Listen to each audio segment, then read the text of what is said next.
In this podcast, I will be taking you through shortlisting as a panel chair. As a panel chair within the shortlisting process, you will undertake a dual function. Firstly, you will need to fulfil the role as a panel member. A separate podcast is available, Shortlisting for Panel Members. The second function, you will need to combine all panel members' assessment feedback. To facilitate this, it is likely a conversation will take place amongst the panel members and the chair to make a decision upon which candidates to submit for further recruitment, assessment and interviewing. This podcast will now focus specifically on the functions for this activity. Once signed into myHR using your MMU ID and password, click on the My Staff tab in the top left-hand side of this screen. In the Recruitment section, click in My Recruitment Panels. This will open in a separate window. The My Recruitment panel page is almost identical to that of the panel member, with two radio buttons, Shortlisting and Assessment, Shortlisting being selected by default, a table displaying the title and candidate headline information, and two tabs, Shortlisting Panel and Publishing Job Posting.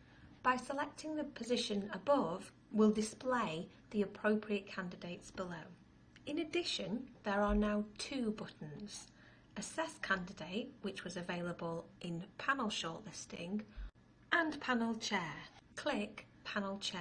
A separate window now opens. It is important to note that this table displays candidates rated by their overall score. This rating is only a guide. It's an average score and shouldn't be used as a true score, as it doesn't indicate if any criteria have not been met. All records should be accessed by the panel chair and an overall assessment entered here. For each candidate, an overall requisition assessment is our next step. Using the drop-down option, indicate for each candidate whether they do not meet the criteria and there is no evidence, they partially meet, they meet or exceed the criteria.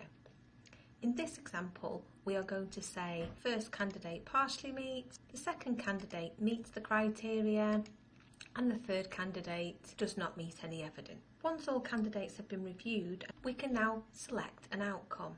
Again, in much the same way as we have done with requisition assessment, we can now use the drop-down option to indicate our outcome, and this could be to invite to interview, retain on hold, or reject. In this example, we will invite two to interview and keep one on hold. Once we are satisfied with requisition assessment and outcomes and made any appropriate notes, we can now use the three buttons at the bottom of this screen. The first button, Cancel, will close without saving any of the actions we've carried out. The second button will save the details we have input, but will not submit them at this point for processing. The final button, Submit to Recruiting, enables candidates' assessments and outcomes to be actioned, and this will be done via the HR resourcing team.